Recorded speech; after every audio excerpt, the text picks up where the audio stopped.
So let's think a little bit about the Maxwell Boltzmann distribution. And this right over here, this is a picture of James Clerk Maxwell, and I really like this picture. It's with his wife Catherine Maxwell, and I guess this is their dog. And James Maxwell, he is a titan of physics, famous for Maxwell's equations. He also did some of the foundational work on color photography, and he was involved in thinking about, well, what's the distribution of speeds of air particles, of idealized gas particles.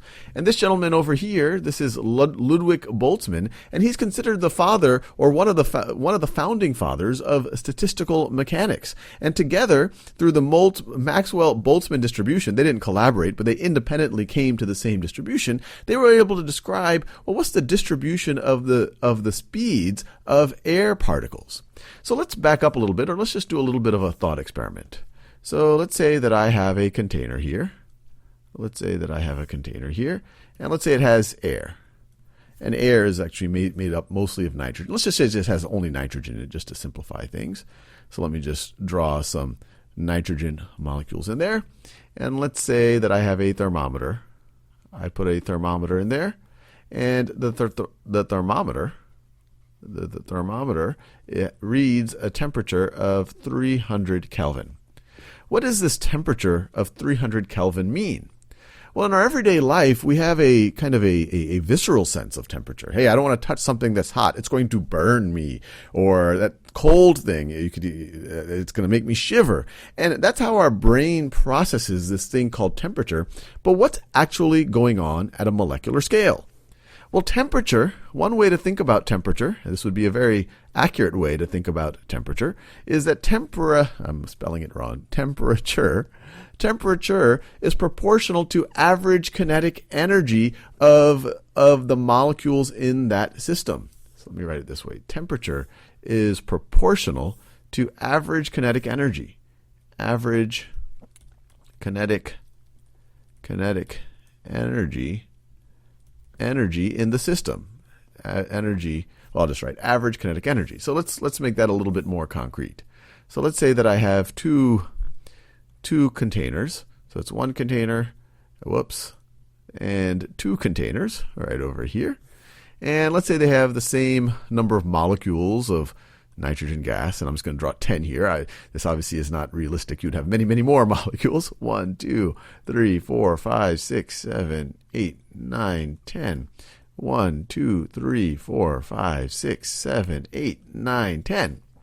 And let's say we know that the temperature here is 300 Kelvin, and the temperature of this system is 300 Kelvin, and the temperature of this system is 200 Kelvin.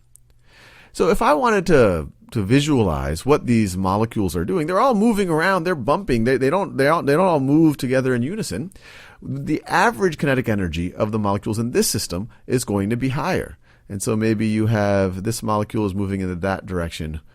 So that's its velocity. This one has this velocity. This one's going there. This one might not be moving much at all. This one might be going really fast that way. This one might be going super fast that way.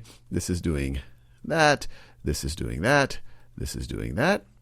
So if you were to now compare it to this system you could still have a molecule that is going really fast. Maybe this molecule is going faster than any of the molecules over here, but on average the molecules here have a lower kinetic energy.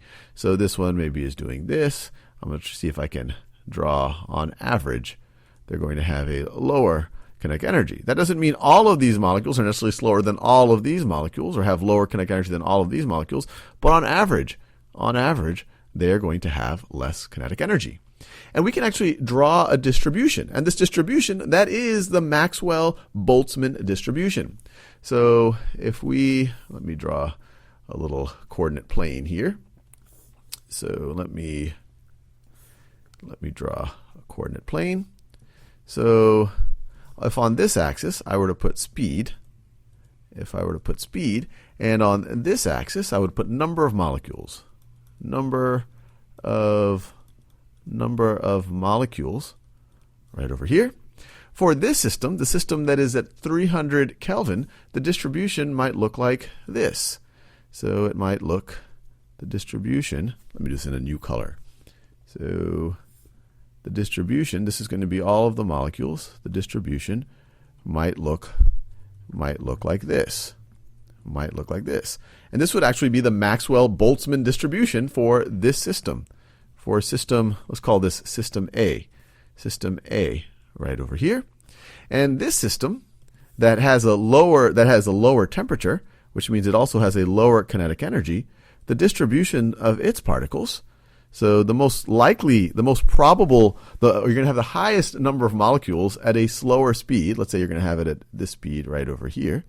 So its distribution might look something like this. Now, so it might look something like that.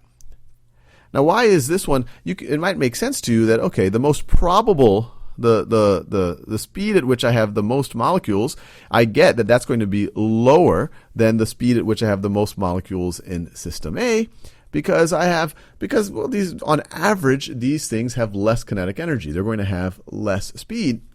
But why is this peak higher? Well, you got to remember, we're talking about the same number of molecules. So if you have the same number of molecules, that means that the areas under these curves need to be the same. So if this one is narrower, it's going to be taller. And if I were to somehow raise the temperature of this system even more, let's say I create a third system, or I get this, or let's say I were to heat it up to 400 Kelvin, well then my distribution would look something like this. So this is if I heated it up. Heated up. And so this is all the Maxwell Boltzmann distribution is. I'm not giving you the more involved, hairy equation for it, but really the idea of what it is. And it's a pretty neat idea. And actually, when you actually think about the actual speeds of some of these particles, even in the air around you might say, oh, it looks pretty stationary to me. But it turns out, and the air around you is mostly nitrogen, that the most probable speed of, if you picked a random nitrogen molecule around you right now, so the most probable speed, and I'm going to write this down because this is pretty mind-blowing. Most probable speed at room temperature. Probable speed of N2 at room temperature. Temperature. So let's say that this was the Maxwell Boltzmann distribution for nitrogen at room temperature. Let's say we call room temperature 300 Kelvin. This most probable speed right over here, the one where we have the most molecules, the one where we're going to have the most molecules at that speed. In fact, guess what that is going to be before I tell you, because it's actually mind-boggling. Well, it turns out that it is approximately 400 and actually at 300 Kelvin, it's going to be 422 meters per second. 422 meters per second. Imagine something traveling 422 meters in a second. And if you're used to thinking in terms of miles per hour, this is approximately 944 miles per hour. So right now, around you, you have actually, the most probable, the highest number of the nitrogen molecules around you are traveling at roughly this speed, and they're bumping into you. That's actually what's giving you air pressure. And not just that speed, they're actually ones that are traveling even faster than that, even faster than 422 meters per second, even faster. There's particles around you traveling faster than 1,000 miles per hour, and they are bumping into your body as we speak. And you might say, well, why doesn't that hurt? Well, that gives you a sense of how small the mass of a nitrogen molecule is, that it can bump into you at 1,000 miles per hour, and you really don't feel it. It feels just like the ambient air pressure. Now, when you first look at this, you're like, wait, 422 meters per second, that's faster than the speed of sound. The speed of sound is around 340 meters per second. Well, how can this be? Well, just think about it. Sound is transmitted through the air through collisions of particles. So the particles themselves have to be moving, or at least some of them, have to be moving faster than the speed of sound. So not all of the things around you are moving this fast, and they're moving in all different directions. Some of them might not be moving much at all, but some are moving quite incredibly fast. So I don't know, I find that a little bit mind-blowing.